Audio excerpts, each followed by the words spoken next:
Welcome to another podcast and a video series from the IAB. So today I'm speaking with Janette Beetham, and she is all about neurodiversity. So you've heard about diversity in the workplace in terms of different cultures, different genders, that kind of thing. Well, this is different. This is about neurodiversity. So Janette Beetham is the founder of Rights Resources, and she's a qualified business professional experienced in the delivery of business advice, personal development and support services in relation to processing differences such as dyslexia, ADHD, dyscalculia, autism spectrum condition, and dyspraxia. Janette herself is dyslexic.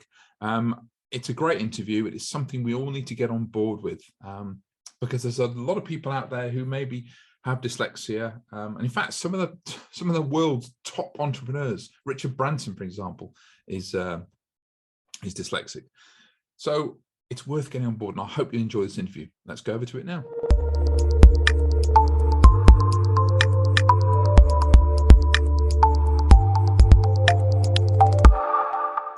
Janette Beetham, welcome to the video and podcast series. Welcome. Thank you very much. Yeah, nice to see you, Simon. So tell me all about, because, okay, so just rewind a sec. So a lot of people know about inclusion and diversity. You know, it's about having people from all races, all genders in the workplace. But not many people know about neurodiversity. Tell me more about that. Well, I think if I start by saying the word dyslexia, then most people will have heard of that. Yeah. And but what's not known about dyslexia isn't purely about challenges with reading and writing. Yeah. So if I start with that, but as well as dyslexia and the fact that these individuals process information in a different way, there are a whole host of different processing differences that have, and the way that people process information with research over time have been given different labels, as it were. So the other things that people may or may not have heard of: autism spectrum, dyscalculia, ADHD, dyspraxia, which is now more commonly called or referred to as developmental coordination disorder, or DCD. And these are some of the ones that are more sort of well known, as it were. These are neurodivergent conditions. Right. So if you look at, there's a lot of confusion around the word neurodiversity, actually, because people, if they've heard of it, they might think it means autism, for example, because the first time it was actually documented was by a social scientist called Judy Singer, an Australian social scientist, and she's on the autism spectrum herself, but also in her thesis that focused predominantly on autism, she used the word, and it was used used also around about the same time by a journalist, Harvey Bloom, in a magazine called The Atlantic. And at the time, because it was kind of linked with autism, it was almost adopted by the autism movement, as it were. Right. So there's still people who think neurodiversity purely relates to autism. Yeah. Okay. So we've gone, but what we really know is if you look at the word neurodiversity and break it down, neuro related to the brain and the nervous system, and diversity as in various different variations. Forms. So if you look at biodiversity means everything on the planet, and neurodiversity means everything. So if you think about a workplace will be neurodiverse because you will have everyone's brain is different, but then some people's processing is different from the majority. So those are the neurodivergent individuals. So I'll stop now, but hopefully that gives you no, that's brilliant. I think my brain changed from day to day sometimes. I'm thinking it's an age thing. So how can people watching this, how can they make sure that they are, because it is becoming, am I right in saying it's becoming law that you need to have neurodiversity? Well, neurodiversity is there all the time. I mean, there is, every brain is different, some more different than others. Yeah. What we need to do, certainly if we're looking at it, I mean, if we're looking at a human perspective, we need to provide people with the support that they need. Right. Not everybody will need support. Yeah. And that very much depends on the environment that they're in. Yeah. If you see what I mean. So if, for example, you're a very practical, hands-on person using your creativity and you're dyslexic, chances are there's common strengths associated with dyslexia. Everyone will be different, but we know the common strengths are creativity, creative thinking, innovative, big picture thinking, practical and hands-on. So chances are you're using those sort of skills and strength areas. But it's when maybe you get some promotion and then you're having to take on maybe budgets, maybe you're having to do report writing, that actually your challenges then become a barrier to you moving on. So from a workplace perspective, you want to get the best out of everyone. So therefore you ideally would make the processes as neuro-inclusive as possible by looking at, okay, how can we make things as accessible as possible for everyone, if you know what I mean? So is it, but you've got all these different personality types. Is it kind of like that? With DISC, that's one of them. There's lots of different ones. I mean, that's personality types, but this is obviously, this is a bit different, I suppose. Yeah, it cuts through everything. It cuts across everything. It cuts across, and for most people, it's a genetic predisposition. So that means either one or both of birth parents will have similar characteristics, but to lesser or greater degree. So it will vary. It doesn't discriminate. It can affect, quite often, there's a stigma associated with some of these, and certainly the dyslexia one. It's, historically, people may have been in the special needs class or something like that, and that may not have been the right place for them. They probably just needed delivery to be in a different way for them. But there is unfortunately still a stigma that comes with it, that people, it affects, it has a relationship, or there's it correlates with IQ, global ability. So, but it's most definitely not that. It's you can be, and I mean this in a nice way, but you can be not very bright and be dyslexic. You can be very bright and be dyslexic. Right. I'm working with doctors and professors, as well as at the same time as I'm working with people doing admin, basic admin, clerical type roles. It doesn't discriminate, and so you can be any personality type, as it were, and have a neurodivergent condition. Because I remember interviewing someone years ago, Gordon Mack, who started up Kiss FM, if any of the viewers remember that.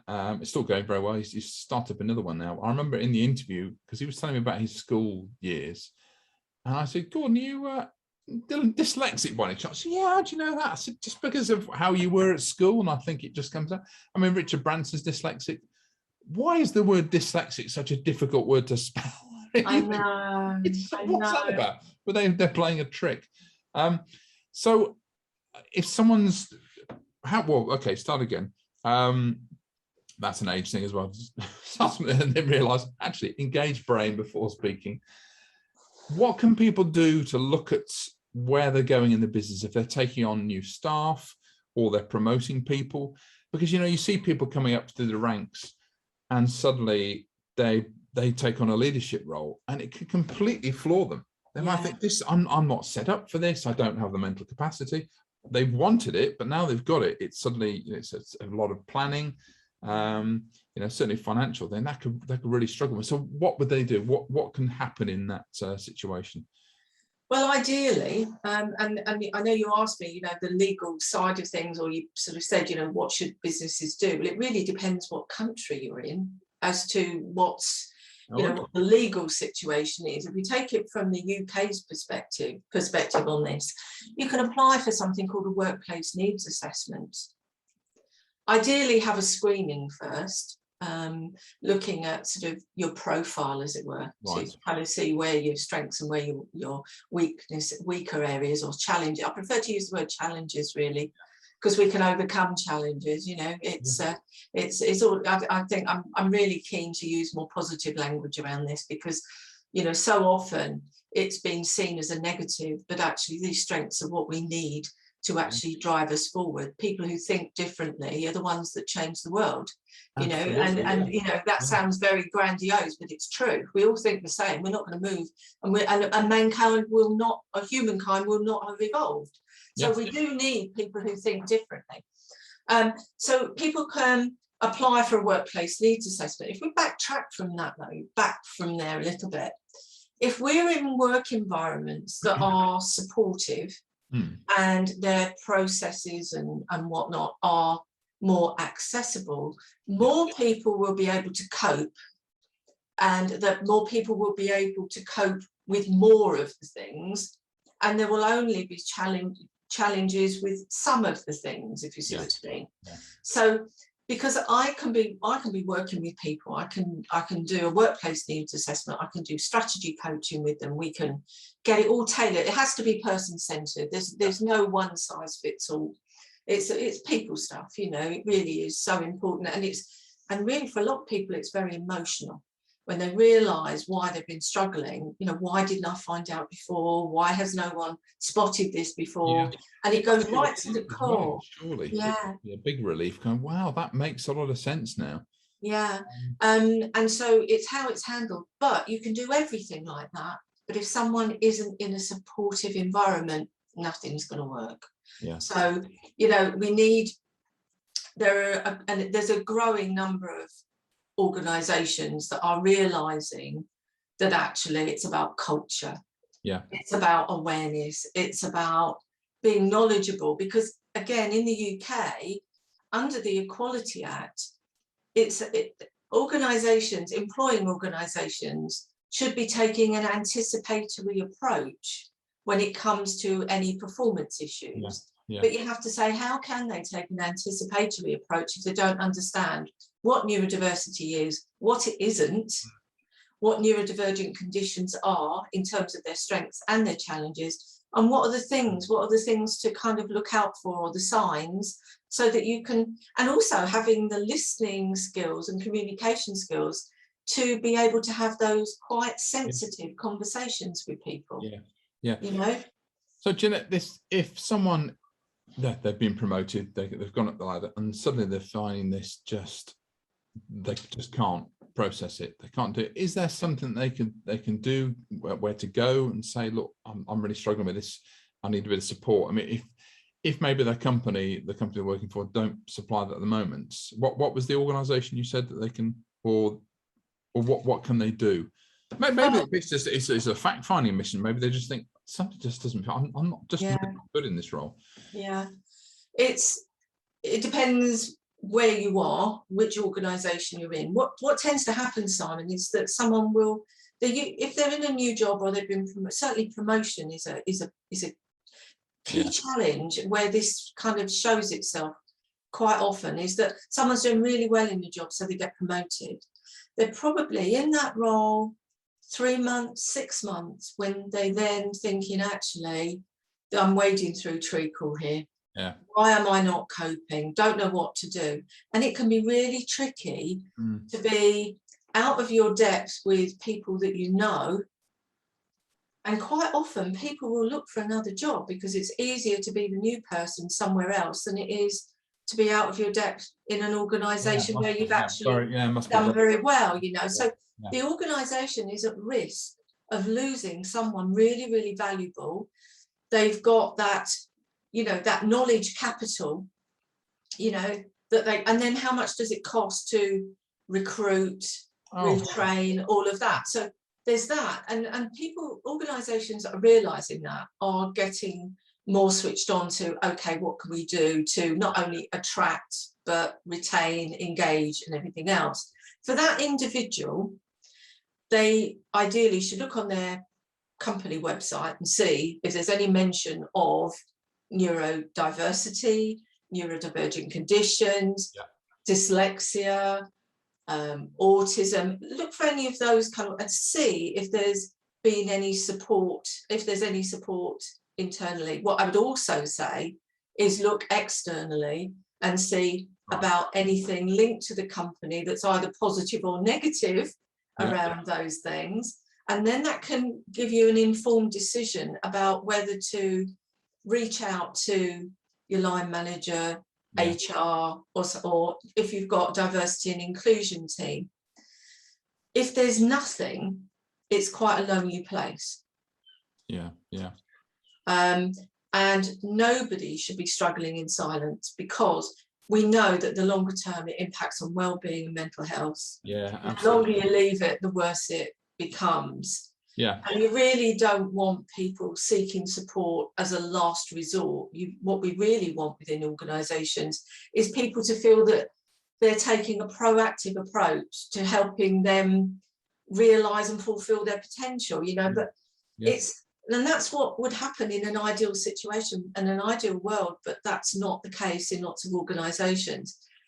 I would say to people, and this is not a plug, but link with me on LinkedIn, send me a message, ask me a question, depending on what I feel is the right, might work for you next. I will signpost you. I won't be saying, oh, I do screening, I review and whatever. I won't be selling that to them. If I feel I'm the right person, I will say that to them. Otherwise, I will signpost them. Well, we put all the links on this anyway. So just briefly tell me, what do you do? What do you do to go into companies? How do you work? And tell the viewers that.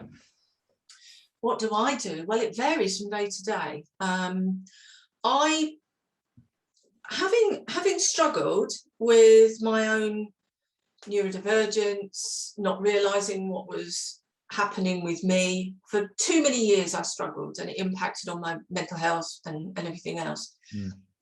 When I got involved in this area, what I was doing was I was going out delivering awareness training. I was working in schools, colleges, universities, workplaces. I was delivering training to teachers, parents, governors, and really enjoyed all of that. But workplace has always been my challenge, my passion. And so I do workplace needs assessments. I do screening, where I then do a half an hour review of the screening results with the person, and then give them guidance and signposting on what they can do next. It may well be a workplace needs assessment with me. And I also do strategy coaching. So one-to-one, looking at the individual, their job, their environment, and actually helping them to come up with strategies to help them cope more effectively. But what we all need, first of all, is a good foundation of self-knowledge. Why am I struggling with this? Why are some things more difficult for me to do? Why is it now? And it's important to have the support. And then building on that, so that you're then in a much better place to build more effective strategies for yourself in the future. Absolutely, once you know, you can then bring in the right support or whatever it be. It's brilliant. Now it is important. I'm really pleased, because I'm interviewing two of the guys, and they're about inclusion and diversity. A guy called Dexter and Javid, and that's what they do. It's really interesting. So it's a black guy and an Indian guy. In fact, the Indian guy, Javid, he calls himself Blindian, so it's black and Indian, which I think. Great, love that. But they talk. They're very successful in their own right, and they've come together. So it's almost I've spoken to another guy, Mark Freed. He was talking about inclusion of women in the workplace, and men as well. Really interesting, and it's the way it's going. So people watching this, if you're not on board, you're going to have to be. It's really important. So sorry, I just wanted to say something that's really, really interesting, that you've got all these, you know, diverse people coming on your program, and intersectionality is such an important subject. You know, we used to raise awareness in almost in silos. We used to, like, it was dyslexia, it was dyscalculia, it was autism. Now we're talking more about neurodivergence. We also, why the person-centered approach is so important, because you could be Black, Indian, female, physical disability and neurodivergent. So that's why person-centered support is so important. Yeah. And the other thing that I do is I do the actual group training as well, about helping line managers to be more neuro-inclusive in what they do on a day-to-day basis. Because if you think about it, not every teacher will have benefited from awareness training, even on dyslexia, which seems quite shocking, really. So how can we expect line managers to know what to do if they haven't had the appropriate training to equip them for this? Yeah. So and the reason why I still do the one-to-one stuff is because I want to keep it real. Yeah. And so that I can actually share those genuine scenarios when I'm delivering the training with line managers and those key decision makers within organisations, you know, the people who are looking at policy and process. Yeah. So I do that as well. Sorry to interrupt. No, not at all, not at all. Listen, this is all about you. So it's is it? Oh. It's all about you. You wouldn't know. So three questions. Tell me something not many people know about you. When I left university, I was really desperate. As a mature student, having studied hard, 2 young children at home, nearly giving up after the first 3 months at uni because of my struggles. When I finally finished, got a really good degree result, which surprised me like nobody's business. Yeah. Couldn't find a job. And because I'd studied service management, service marketing, I needed to get a job in my head in an area of high unemployment. I was struggling to find a job, and I needed to find a job that had service in its title. And I found a service manager job. Right. And I was the service manager overseeing a team of plumbers working nationally, installing waterless urinals. Brilliant.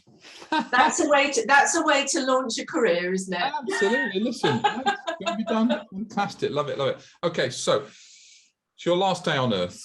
Everything you've recorded, written, this interview, all of these things have disappeared. You can leave one piece of advice to leave the world. What would it be? Oh, that's an interesting one. That's an interesting one. Don't think about it too much. Oh gosh.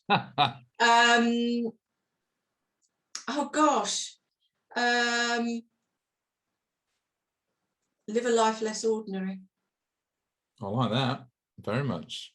I like that very much. Yeah, that appeals to my adventurous side. Yeah, I love that. Really. Yeah. The last lot of people have actually talked about love. It's like love more, show more love. Just really nice. So I like that one as well. Very nice. I love it because if I prepare you, then people just they'll come up with something grandiose, but it's from the heart. So tell me, how can people find out more about you? Where can they connect with you? You've talked about LinkedIn, but what's the website address? It's right-resources.org.uk. And yeah, on LinkedIn, it'd be great. I mean, I love it when people ask me questions, and if I can help you. But I mean, for me, as I say, the main thing is that no one should be struggling in silence. Yeah. I think what's out there in terms of people's skills, potential, ideas that haven't been discovered, we haven't been able to utilise yet because people don't feel supported. And I feel that's really, really important, that people feel that there is somewhere that they can reach out to if they've got questions. And, I will do my best, as I say, either signposting to where I believe the next steps should be for them or whatever. But we shouldn't feel that we're alone, especially now. Brilliant. Yeah. Absolutely. Janette Beetham, thank you so much for your time today. Really appreciate it. It's been an absolute pleasure, Simon. Thank you. And I hope it wasn't a bit of a sort of monotribe at one stage, but when I get on that kind of box, it's difficult to get me off. So. No, I can see your passion in it. It's fantastic. So that's it, viewers, for this episode. Stay tuned. Don't forget to subscribe if you're watching on YouTube, and also if you're listening on Spotify as well. It gets converted into a podcast. Until next time, take care. Goodbye.